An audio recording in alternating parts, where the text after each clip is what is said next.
Amen. Eh bien, ce culte aura quand même lieu et ça sera quand même enregistré dans le nom de Jésus. Bienvenue dans le ministère de la préparation de l'épouse de Christ qui marche sur deux jambes, la sanctification, la repentance, sanctification. Vous savez que Jésus a laissé que deux commandements, qui comprennent tous les commandements de tous les prophètes, de toute la loi. C'est aime ton Dieu de toute ta force, de tout ton cœur, de toute ta pensée. Amen. C'est le premier commandement, c'est la jambe droite, notre jambe d'appui. Et le deuxième qui lui est semblable, c'est aime ton prochain comme toi-même. Amen. Aujourd'hui, je vais parler du salut. Le salut, on connaît ça, mais peut-être il est bon de rappeler deux, trois petites choses. Ça nous fera véritablement du bien. La première chose que j'aimerais voir avec vous cet après-midi, le salut est une alliance. En fait, le salut, c'est la conséquence d'une alliance avec Jésus-Christ. Sans alliance avec Jésus-Christ, il ne peut y avoir de salut. Et sans alliance avec Jésus-Christ, eh bien, évidemment, que l'homme ne peut pas progresser. Amen. Nous allons prendre une première écriture dans Matthieu 26, verset 28. Alléluia. Matthieu 26, verset 28. Où il est dit ceci. Je peux prendre même à partir du verset 26 parce que ça parle de la Sainte Seine. Pendant qu'il mangeait, Jésus prit du pain et après avoir rendu grâce, il le rompit et le donna aux disciples en disant « Prenez, mangez, ceci est mon corps. » Amen. Il prit une coupe et après avoir rendu grâce, il leur donna en disant « Buvez-en tous, car ceci est mon sang, le sang de l'alliance qui est répandu pour beaucoup pour le pardon des péchés. » Ailleurs, il est dit pour la rémission des péchés. Amen. Donc, l'alliance de Christ, c'est une alliance qui a été versée en son sang. C'est une alliance qui est supérieure à toutes les autres alliances que l'homme peut conclure. Amen. Et on entre dans cette alliance pour obtenir la rémission des péchés, pour obtenir le pardon des péchés. Amen. Alléluia. Le péché, c'est le grand problème de l'humanité. Jésus a été envoyé pour régler ce problème une dernière fois, et il a réglé ce problème en mourant à la croix pour les péchés des hommes, pour les péchés de ceux qui sont d'accord d'entrer en alliance avec lui. Car vous savez que la Bible dit qu'il y a beaucoup d'appelés et peu d'élus, mais c'est l'alliance dans le sang. Ça, c'est vraiment très très important. C'est la première étape où nous avons la rémission de nos péchés. Lorsque nous venons à Christ, nous sommes bardés de péchés. Nous avons des sacs à dos qui sont très lourds, qui pèsent des tonnes, des pierres, et notre marche est difficile. Mais lorsqu'on entre en alliance avec lui, le Seigneur nous débarrasse de ce poids dans nos vies. Alléluia. Je ne vais pas détailler comment ça se passait dans l'Ancien Testament, dans l'Alliance, mais dans une alliance, il y a des droits et des obligations. Alléluia. Il y a un échange qui se fait. C'est comme dans le mariage, il y a un échange de promesses qui se fait entre le mari, la femme, entre la femme et le mari. Et si vous restez toujours dans Matthieu, au chapitre 11, au verset 29, nous allons voir quelque chose que Jésus lui-même a dit. Amen. Prenons même le verset 28. Voilà. C'est un appel que Jésus lance à toute personne sur la terre. Jésus n'exclut personne. Et il dit ici, « Venez à moi, vous qui êtes fatigués et chargés, et je vous donnerai du repos. » Amen. Beaucoup de gens sont chargés aujourd'hui avec des tas de problèmes, un grand mal-être. On regarde ça sur les nations, des grandes peurs face à ce virus. Beaucoup de choses. Les gens sont chargés, fatigués, sont dans la difficulté. Et le Seigneur dit, je vous tends la main aujourd'hui. Vous qui marchez avec un sac à dos plein de pierres, vous n'arrivez pas à gravir les sentiers, vous n'arrivez pas à déposer, venez à moi, je vous tends la main et je vous donnerai du repos. Amen. Jésus, c'est celui qui dégage les fardeaux. Amen. Si je me rappelle, quand je faisais l'armée, on était chargés comme des mulets.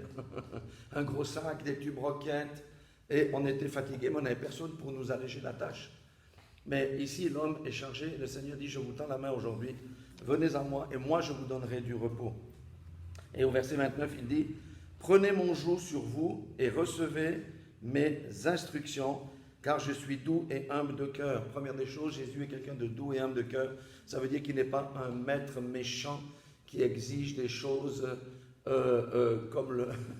pour, comment dire ça, sous la contrainte, sous la torture, et qui force les gens.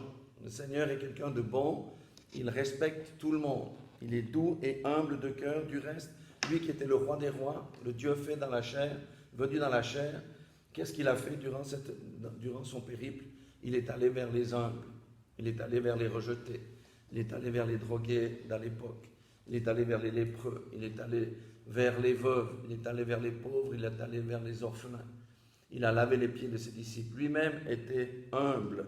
Il n'a pas voulu de grands carrosses, il n'a pas voulu de grandes habitations et toutes ces choses. La Bible dit ici, car je suis doux et humble de cœur, et vous trouverez du repos pour vos âmes. Amen. Alléluia. C'est ça le pacte. C'est ça l'alliance. Venez à moi, présentez-moi vos fardeaux, présentez-moi vos soucis. Moi, je les prends sur moi et je vais vous donner du repos. Mais le Seigneur tend la main. C'est comme quelqu'un qui est en train de se noyer dans un fleuve ou dans un lac et quelqu'un lui jette la bouteille et puis il continue à dire sauvez-moi, sauvez-moi, mais il ne saisit pas la bouée. Amen. Le Seigneur tend la main à quiconque aujourd'hui veut encore la saisir pour entrer en alliance avec lui et recevoir le repos pour son âme. Avec Jésus, la dépression disparaît. Avec Jésus, les angoisses disparaissent. Amen. Nous avons des épreuves. Ce que je suis en train de dire, ce n'est pas qu'on va flotter sur un nuage et puis que tout est facile. Mais dans les épreuves, nous sortons toujours vainqueurs. Et malgré si on a des épreuves très difficiles, eh bien, nous avons toujours la paix dans le cœur. Aujourd'hui, les gens ne trouvent pas la paix. Ils vont chez le médecin, ils vont chez le psychiatre, chez le psychologue. Il n'y a aucun magasin qui vend la paix. Dites-moi où je peux acheter 300 grammes de paix. Il n'y a pas. Le monde entier cherche ça. Les Russes cherchent ça. Les Américains cherchent ça.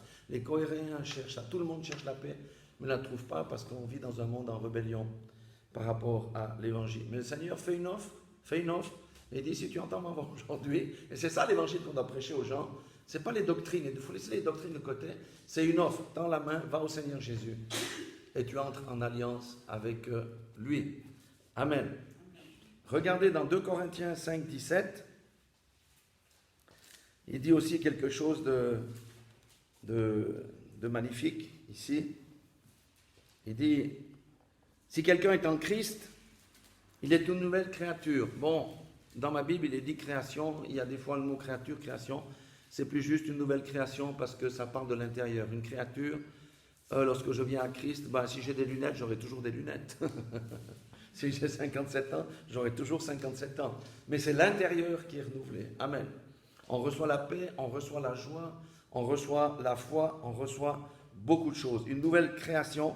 Les choses anciennes sont passées. Ça veut dire, si j'allais au sud, je vais au nord. Si j'allais à l'ouest, je vais à l'est. Si j'allais à l'est, je vais à l'ouest, etc. C'est un changement de paradigme. Les choses anciennes sont passées. Les douleurs du rejet sont passées. Toutes les choses dans lesquelles je me débattais sont passées, véritablement. Et c'est l'œuvre de la croix qui fait ça. Ça veut dire que toutes les choses sont devenues nouvelles. Ça veut dire que j'ai un renouvellement des pensées. Mes pensées qui étaient tournées vers la convoitise, vers le monde, vers toutes ces choses qui n'apportent rien, sont dirigées aujourd'hui vers Christ, vers la parole de Dieu, qui nous enseigne comment nous comporter, comment vivre au plan pratique tous les jours que Dieu fait et comment aimer notre prochain comme nous-mêmes.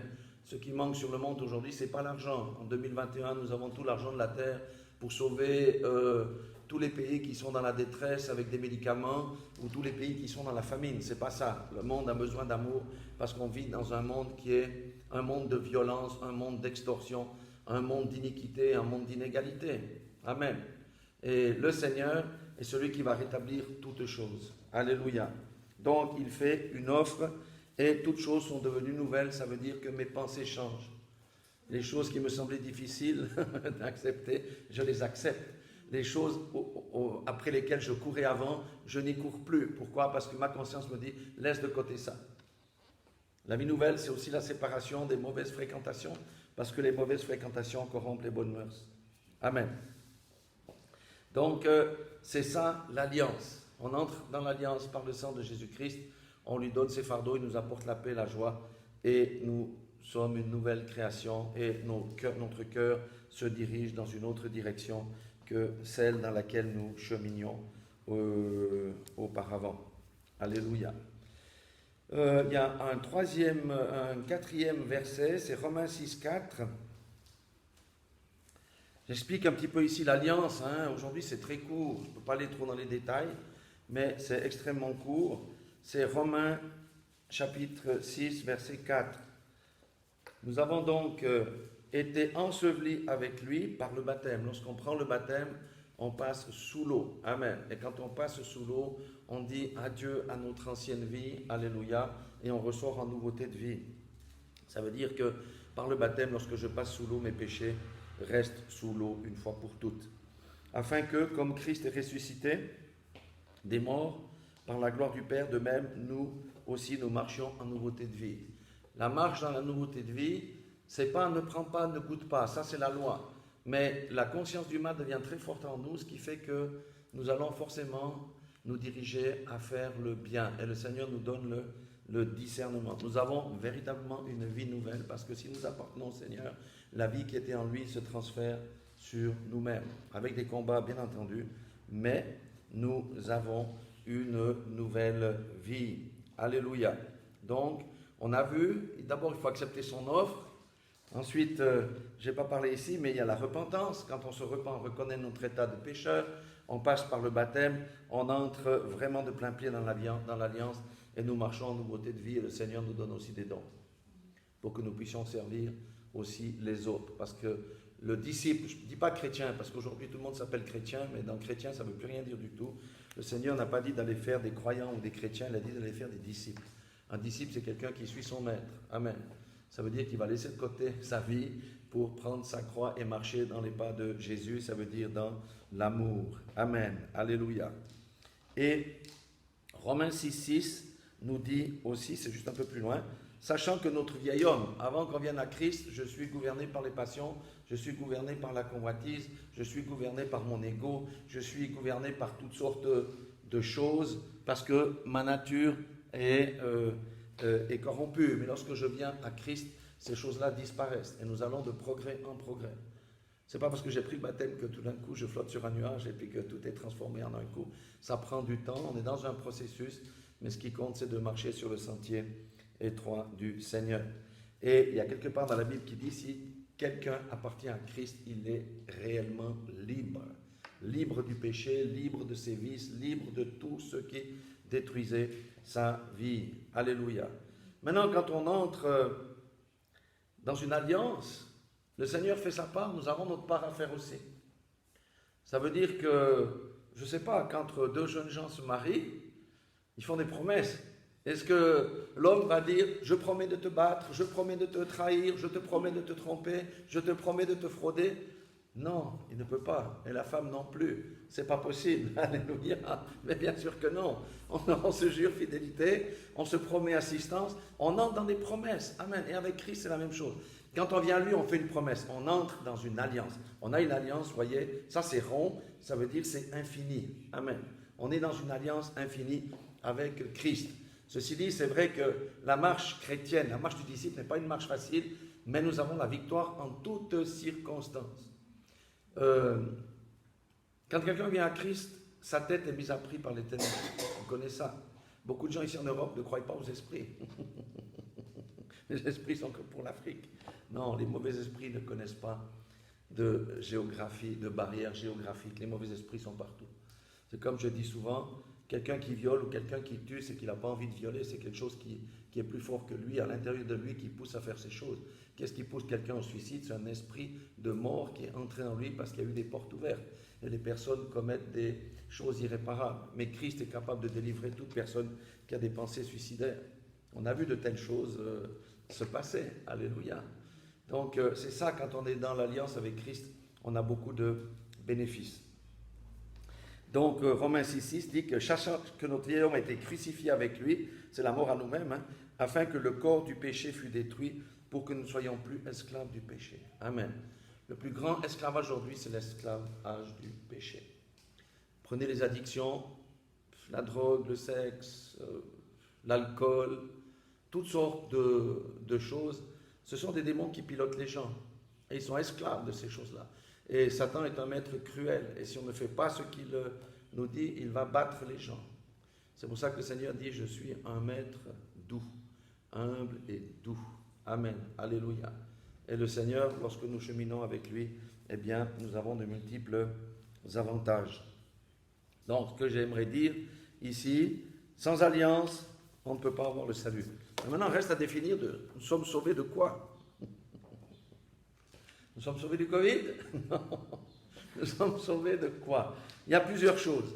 Première des choses dans la Bible, dans les évangiles, c'est Matthieu 1, 21, je vais vous le lire. Il dit, c'est l'ange qui dit à Marie, elle enfantera un fils et tu lui donneras le nom de Jésus. C'est lui qui sauvera son peuple de ses péchés. Amen. Première mission de Jésus-Christ, c'est de sauver l'homme de ses péchés. Amen. L'homme est idolâtre, l'homme est fourbe, l'homme est violent, l'homme est méchant. Il exploite son prochain. Regardons aujourd'hui, les nations qui sont riches exploitent les pays pauvres. On leur vole tout, le bois, le minerai, on ne crée même pas des routes, on ne laisse même pas des hôpitaux, on ne laisse rien du tout. C'est la méchanceté, c'est pas du gain, c'est la greed, comment on dit ça déjà? C'est la cupidité. C'est la cupidité de l'homme se voit aujourd'hui. L'homme essaye toujours de dominer sur l'homme. Donc, Jésus est venu libérer son peuple du péché. Les Juifs pensaient qu'il allait venir les délivrer des Romains parce que les Romains occupaient la Palestine, la Judée en ce temps-là. Mais Jésus lui a dit non, mon royaume, ce n'est pas le royaume que vous voyez là, c'est un autre royaume. Alléluia. Et il est venu délivrer les gens de leurs péchés. Si vous trouvez même un homosexuel qui s'est converti à Christ et qui n'est plus sous l'esclavage de l'homosexualité, vous allez voir le témoignage qui va sortir, tellement cette personne va exprimer qu'il a été libéré de quelque chose qui le détruit. C'est la même chose ceux qui sont alcooliques, ceux qui sont sous les drogues ou différentes choses, ou même les drogués du sexe, aujourd'hui il y en a plein, etc. Ils sont libérés, parfaitement libérés. Alléluia. Ça c'est l'œuvre parfaite de Christ. Pour certains c'est immédiat, pour d'autres ça prend du temps, mais la libération est toujours à la clé parce que le Seigneur vient libérer les hommes du péché et il nous donne la force de vaincre le péché parce que lui-même a vaincu le péché. Lui-même a vaincu la convoitise de ce monde et lui-même a vaincu la mort. Alléluia. Première des choses, donc, nous sommes sauvés du péché.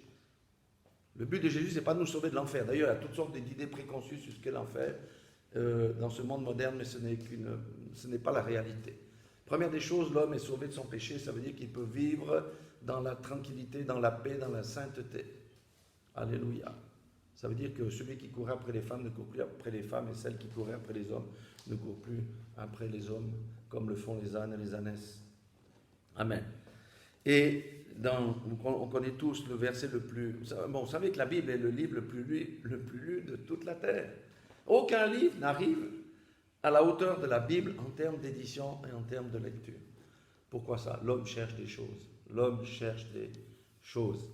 Et Dieu, dans Jean 3,16, il a dit, car Dieu a tant aimé le monde qu'il a donné son Fils unique. Pourquoi? Afin que quiconque croit en lui ait la vie éternelle et ne périsse point. Alléluia.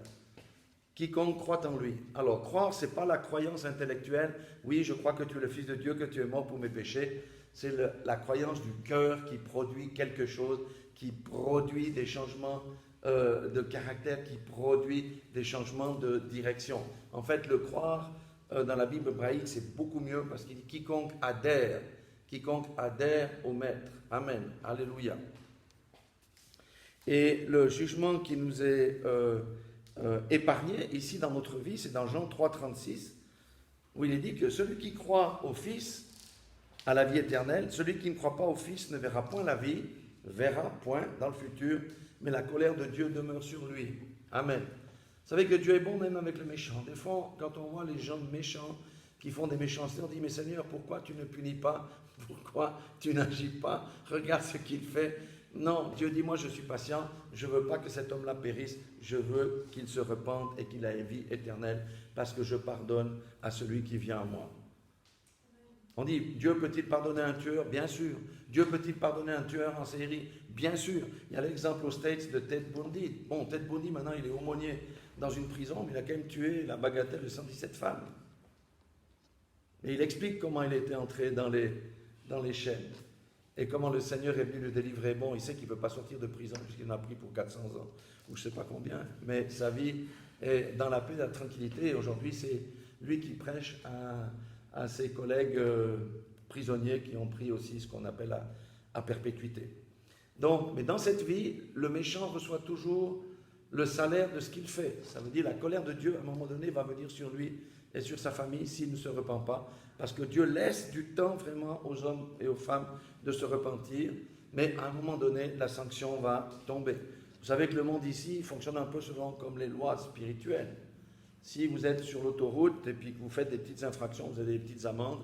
Mais si vous roulez à 200, quand c'est 120, on vous enlève la voiture et puis vous passez en prison. C'est la même chose avec le code céleste, on va dire. Mais Dieu est patient.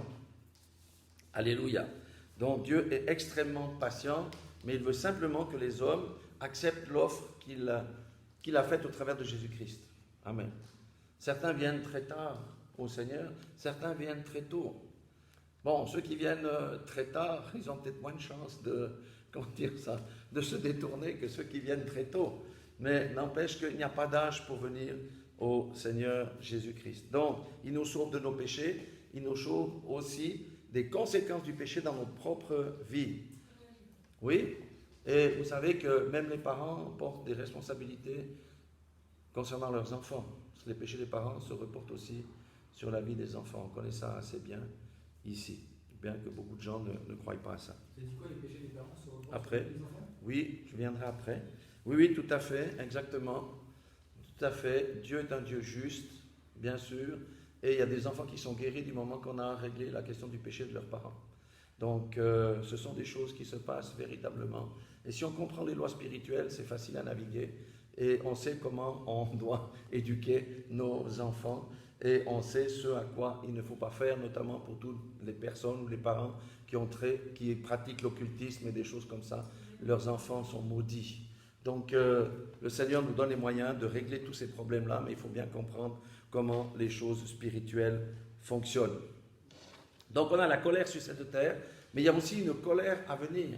Parce que si vous regardez la société aujourd'hui, la moralité a disparu. Il n'y a plus de moralité de toutes les façons. La moralité a disparu, les temps sont pires que Sodome et Gomorrhe.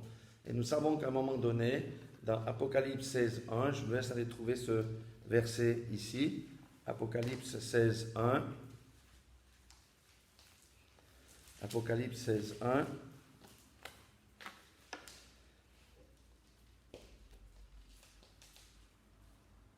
Et ici, à ce moment-là, l'Église a été enlevée. Ce qu'on appelle l'Église, ça veut dire l'épouse de Jésus-Christ, les rachetés de Jésus-Christ, ceux qui sont entrés en alliance avec Jésus-Christ, qui ont persévéré jusqu'à la fin, ne subiront pas ces fléaux ici. Mais une chose est sûre, ces fléaux vont arriver. Il est dit, et j'ai entendu une voix forte qui venait du temple et qui disait aux 7 anges, allez et versez sur la terre les 7 coupes de la colère de Dieu. Amen. Les 7 coupes de la colère de Dieu. Donc, en fait, c'est 7 fléaux qui sont assez semblables, on va dire, aux 10 plaies d'Égypte. La première coupe va causer des lésions douloureuses sur les hommes qui avaient la marque de la bête et qui adoraient son image. Le deuxième, la mer deviendra du sang et causera la mort de tous les poissons, etc. Donc ça, je vous laisserai lire. Donc il y a 7 coupes et malgré ça, les hommes ne se repentiront pas et continueront à maudire Dieu. Amen. Donc Dieu nous sauve de cette colère à venir. Si le Seigneur vient chercher son Église, son épouse qui s'est préparée, elle ne participera pas à ces fléaux. Et ces fléaux, dans l'eschatologie, ne peuvent pas arriver avant que l'épouse ne soit enlevée. Mais ça, c'est pour dire ceux qui ne seront pas dans l'alliance de Christ. Ces fléaux-là tomberont sur la terre. Et finalement, le Seigneur l'alliance avec Christ nous permet d'être sauvés de quoi? Du châtiment éternel. Apocalypse 20, verset 12, nous parle ici. Et je vis les morts, les grands et les petits qui se tenaient devant le trône. Tout le monde passera devant le trône du jugement. Chaque personne qui a vécu sur cette terre depuis Adam passera devant le trône du jugement. Vous savez qu'il y a l'éternité, ça peut prendre du temps. Et il est dit ici, des livres furent ouverts, et un autre livre fut ouvert. Alors il y a 2 choses ici. Il y a un livre qui fut ouvert, et il y a des livres qui furent ouverts. qui est le livre qui fut ouvert, c'est celui qui est le livre de vie, ça veut dire ceux qui sont en alliance avec Christ, ils ont juste leur nom qui est noté sur ce livre-là. Les autres, ils auront leur nom avec toutes leurs mauvaises actions qui passeront en jugement. C'est pour ça qu'il y a des livres qui seront ouverts et les morts furent jugés selon leurs œuvres d'après ce qui était écrit dans le livre, dans ces livres. Et Apocalypse 25, quiconque ne fut pas trouvé écrit dans le livre de vie fut jeté dans les temps de feu, ça veut dire c'est la destruction. Donc le salut c'est beaucoup de choses. Comme je l'ai dit, d'abord ça nous permet d'être sauvés de nos péchés, de marcher dans la paix, dans la joie, dans la sanctification, bien qu'on peut tomber, on peut chuter, mais nous savons que lorsque nous faisons mal, nous demandons pardon au Seigneur, le sang de Jésus nous lave et nous continuons notre marche, nous nous relevons et nous restons dans la bonne direction. Deuxièmement, il nous sauve la colère qui peut venir sur un individu sur cette terre, car tout péché, eh bien non confessé, est amené en jugement. Et puis, il nous préserve aussi de cette colère qui va venir. Nous sommes dans les temps où on voit ces choses arriver. Il y a déjà des jugements sur la terre, mais les 7 coupes de la colère de Dieu, c'est bien plus que ce qu'on voit aujourd'hui. Et finalement, il y aura le jugement final. Donc, le message d'aujourd'hui, ce n'est pas la théologie, ce n'est pas la doctrine, c'est lorsque nous rencontrons des gens, certains acceptent volontiers de discuter de Dieu, d'autres refusent. Lorsque nous évangélisons, nous demandons la prière, certains acceptent, certains refusent. Mais lorsque les gens acceptent, eh bien, on leur parle du salut. Ce que le Seigneur Jésus est venu accomplir à la croix de Golgotha. Bouddha n'a jamais été ressuscité, pas plus que Mahomet. Le seul qui a passé au travers de la vie et de la mort, c'est Jésus-Christ.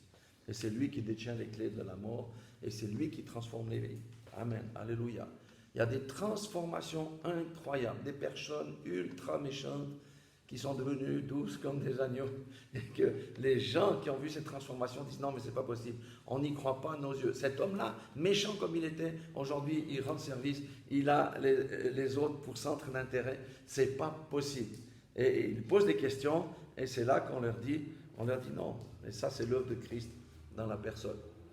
Le Seigneur Jésus ne refuse personne. Quoi que quelqu'un ait fait de ce qu'on appelle de horrible ou d'indécent, le Seigneur pardonne. Il accepte le pécheur, il va le laver et il va le transformer et il va marcher en nouveauté de vie et il n'ira plus dans ces endroits sombres qui le détruisent. Alléluia. Voilà la parole de Dieu de ce jour. Je voulais juste aborder la question du salut. C'est pourquoi lorsque quelqu'un entend ces paroles aujourd'hui, il faut que ça pénètre et puis il réfléchisse et il fasse un choix. Amen. Le Seigneur ne force personne. Lorsqu'on prêche, que ce soit au travail ou dans la rue ou ailleurs, les gens ont toujours des choix. Amen. La vie est faite de choix. La chose, c'est qu'il faut faire vraiment le bon choix.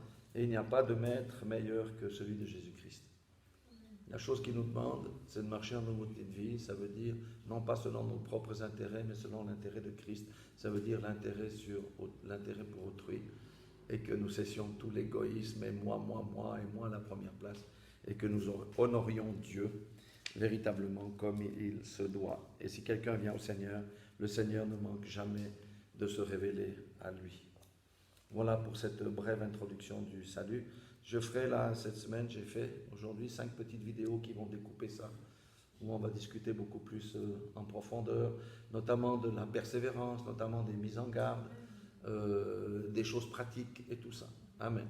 Mais rien de surhumain, parce que lorsqu'on chemine avec Christ, le Seigneur nous donne toujours la victoire. Voilà, soyez tous bénis dans le nom puissant de Jésus-Christ. Amen.